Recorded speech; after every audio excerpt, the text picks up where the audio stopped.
የሞቱበትን ነገር እኔ ተነግሮኛል። በደንብ ልንገራችሁ። እሷም ወጥታ ልትናገር ትችላለች። ማዘርየው ሌላ ቦታ ነው የሚኖሩት። የሆነ ኮምፓውንድ አለ፣ እዛ ውስጥ ነው የሚኖሩት። አፓርትመንት አለ፣ እዛ ነው ማዘርየው የሚኖሩት። እሷ ለብቻዋ ነው ከባለቤቷ ጋር ከልጆቿ ጋር የምትኖረው። ማዘርዋ ጋር ትመጣለች ማታ ከመሸ 10 o'clock። 10 o'clock ማለት በኢትዮጵያ ከምሽቱ 4 ሰዓት ነው የሚባለው። ከምሽቱ 4 ሰዓት ላይ ምግብ ይዛላት ምናምን ይመጡና ማዘር ለእሷ ሰጥተው ይሄዳሉ ወደ ቤታቸው ይሄዳሉ። ከዛ በኋላ ደግሞ ለጠዋት የሆነ ስራ ነበረባቸው ጠዋት ላይ። ከዛ ቅቤ ለማንጠር ስራቸውን ለመስራት አድርገው እየሰሩ መሽቷል። እናት ናቸው፣ አያት ናቸው። መሽቷል። ቅቤ ለማንጠር ሲያደርጉ ደክሟቸው ኦል ደ ዌይ ሲሊንደሩን የዘጉ መስሏቸው ለካ አልተዘጋም፣ ሙሉ ለሙሉ አልተዘጋም። ሲደክሙ ሲለፉ ላባቸውን ጠፍ አድርገው የሚኖሩ እናት ናቸው። ያላረፉ እናት ናቸው። ያላረፉ አሜሪካ አምጥታችሁ እናቶቻችሁን ልጅ ጠባቂ የምታረጉ አሜሪካ አምጥታችሁ ደማቸውን የምትጠጡ ብዙ ሰዎች አላችሁ። አላረፉም። እናት አላረፉ። ምንድን ነው የምታወሩት? እኚህ መስኪን እናት አላረፉም። እሷን አብልተው እሷ ጋር ምሽተው ከዛ በኋላ መጥተው እንደገና ወደ ስራ ነው ሄዱት። ወደ ስራ ከዛ ቅቤ ለማንጠር አሉ። ሙሉ ለሙሉ እዚህ ሀገር ሲሊንደር የጋዝ ሲሊንደር አለ፣ ኤሌክትሪክ አለ። እኔ ያንን ስለማቅ ቤቴ ላይ የኤሌክትሪክ ነው ያለኝ። ስለዚህ ኦንም ማርከው አጠፋው ምንም ችግር የለውም እንትን ይላል። የእነሱ ግን እንደዛ አይደለም። እና ምን ሆነ? ሙሉ ለሙሉ ኦል ዘዌ አልዘጉትም። ማዘርዬ አላጠፉትም። ሳያጠፉት ትንሽ ሆናላት ተኝተዋል፣ ደክሟቸው። እኚህ ምስኪን እናት ስራ ሰራው ብለው ደክመው ተኝተዋል። ስለዚህ ጋሷ ኦክሲጅኗ እየወጣች ነው እንግዲህ አፍና የምትገለው። አፍናቸው ታፍነው በጭስ ታፍነው ነው እናታችን የሞቱት። ከዛ ጠዋት ቀጠሮ የነበራቸው ሰው ደውሎ ነው ለሷ ረሃና ማዘር እኮ ቀሩ በሰላም ነው ወይ ብሎ ነው የተጠየቀው። በሰላም ነው ወይ ቀሩ ወይ? ከዛ ስደውል አይነሳ። ከዛ ተደውሎ ሲጠየቅ ማዘርዬ ሄዷል። የቲክቶከሯ ሃና እናትን ሞት በተመለከተ የተሰማውን አስደንጋጭ ዜና ፖሊስ የሞቷን ምክንያት አጣርቶ እውነታውን ይፋ ለማድረግ እየሰራ ቢሆንም ለጉዳዩ ቅርብ ነን የሚሉ ሰዎች ግን መነሻ ነው ያሉትን ሁሉ በማጋራት ላይ ናቸው። ሌሎች ደግሞ ልጃቸው ቲክቶከሯ ሃና ምጧን ላይቭ ላይ አስተላልፋለች በሚል ለተነሳባት ቅሬታ እናት ሰዎች በተናገሯቸው ያልተገቡ ንግግሮች ስሜታቸው መነካቱን ይገልጻሉ። ይህንን ተከትሎ የሃናን የላይቭ ምጥ በአደባባይ ትክክል አይደለም በሚል ያጋለጠችው ድርሹ ዳና ወቀሳና ትችት እየቀረበባት ነው። በሌላ ወገን የሃና እናት የሞቱት ልጃቸው በቤት ውስጥ በፈጠሩባቸው እረፍት አልባ የሥራ ጫና ነው የሚሉም አልጠፉም። የሆነ ሆኖ የሃና የቅርብ ቤተሰቦችና ዘመድ አዝማድ ልጃቸው በፈጠረችባቸው የሥራ ጫና ሞተች የሚለውን ሐሳብ በጽኑ ሲቃወሙት ተስተውሏል።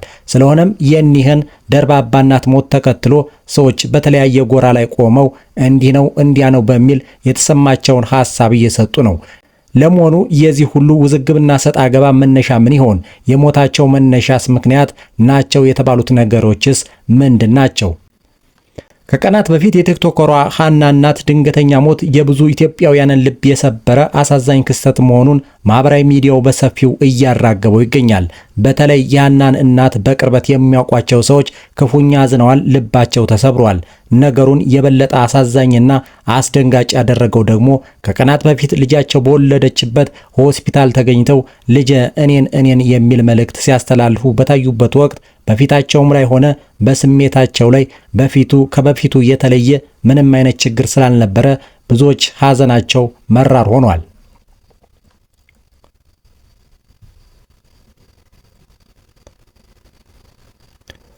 በዚያ ወቅት የሃናን እናት ደህንነት የተመለከቱ ሰዎች በቤታቸው ሞተው ተገኙ የሚለውን ዜና ሲሰሙ ለምን እንዴት የሚል ጥያቄ መጠየቃቸው የሚጠበቅ ነገር ነው።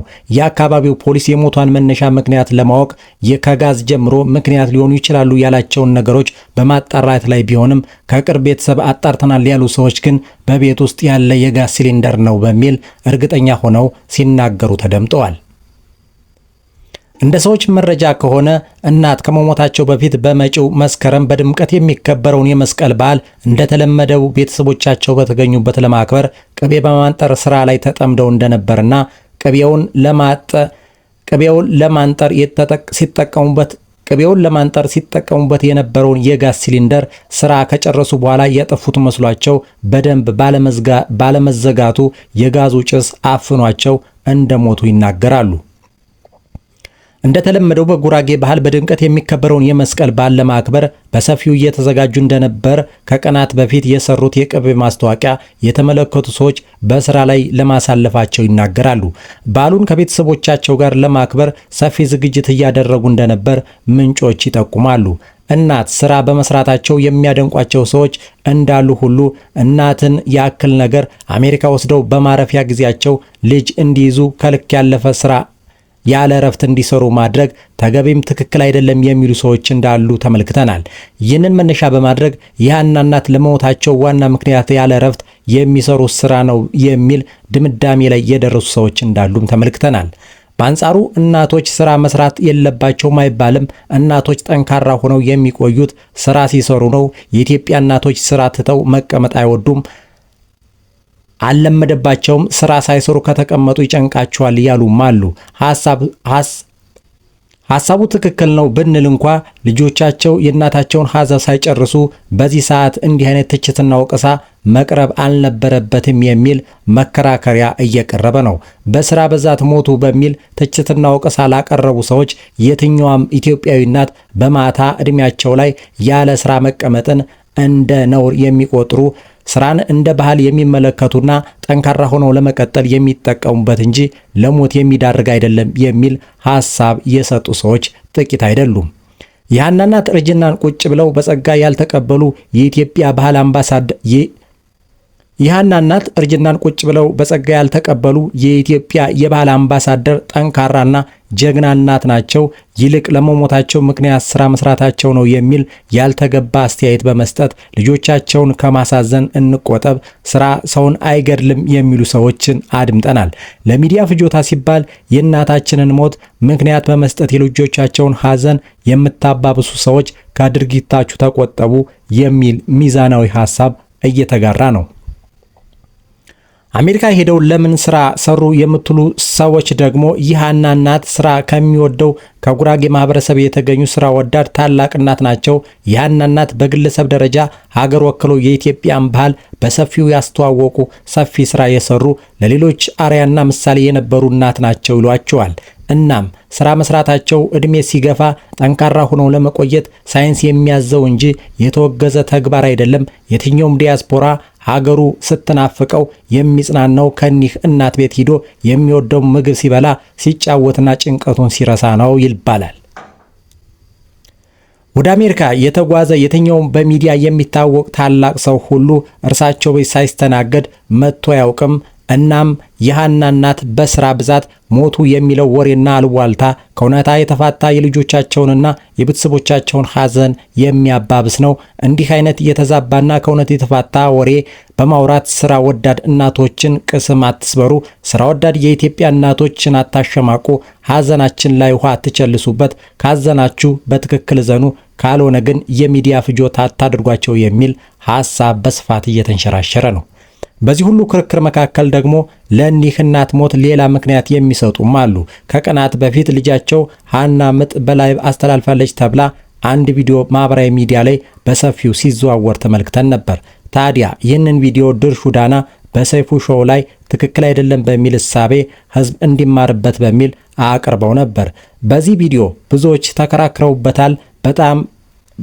በጣም በርካታ ሰዎች የሃና ድርጊት ትክክል አይደለም፣ ትውልድ አያስተምርም ማለታቸው እናስታውሳለን። እናም አሁን ሰዎች የሃና እናት ለመሞቷ የድርሹ ዳና ሚና ከፍተኛ ነው የሚሉ ሰዎችን ተመልክተናል። እንዲህም እያሉ ነው። ድርሹ በዚህ ሰዓት ምን ይሰማሽ ይሆን? ምጥ በላይ ተላለፈ ብለሽ ሚሊዮኖች በሚከታተሉት ሚዲያ ላይ አቅርበሽ እናት በልጃቸው ላይ በተሰጠው ትችት ስሜታቸው እንዲነካ አድርገሻል። በጥሩ ጤንነት ላይ የነበረን ቤተሰብ ችግር ውስጥ እንዲገባ አድርገሻል። የነበራቸውን ደስታ ወደ ሐዘን ቀይረሻል። ያላደረገችውን እንዳደረገች በማስመሰል በማቅረብሽ እናት ስሜታቸው ተጎድቶ ቢሆንስ የሞቱት የሚል ሐሳብ እየተሰጠ ነው። እናም ድርሹ ይህንን ስትሰሚ ፕሮግራሙን ባላቀረብኩት ብለሽ አልተጸጸትሽም ወይ የሚሉ ሐሳቦች በሰፊው እየተንሸራሸሩ ነው። የሆነ ሆኖ የሃና እናት ሞት ሲሰማ የብዙዎች ልብ ተሰብሯል፣ አዝኗል። እንዲህ ባይሆን ኖሮ የሚሉ ሰዎችን በርክተዋል። የእናታችንን ነፍስ ከደጋጎች ጎን ያሳርፍልን። ለወዳጅ ቤተሰቦቻቸውና ለልጆቻቸው መጽናናትን እንመኛለን። የቻናላችን ቤተሰብ ያልሆናችሁ ቻናሉን ሰብስክራይብ፣ መረጃውን ላይክ እና እንዲሁም ሼር በማድረግ ሐሳብ አስተያየታችሁን በጨዋ ደንብ ኮሜንት መስጫ ሳጥኑ ላይ ያስቀምጡልን እያልን ለዛሬ በዚህ አበቃን።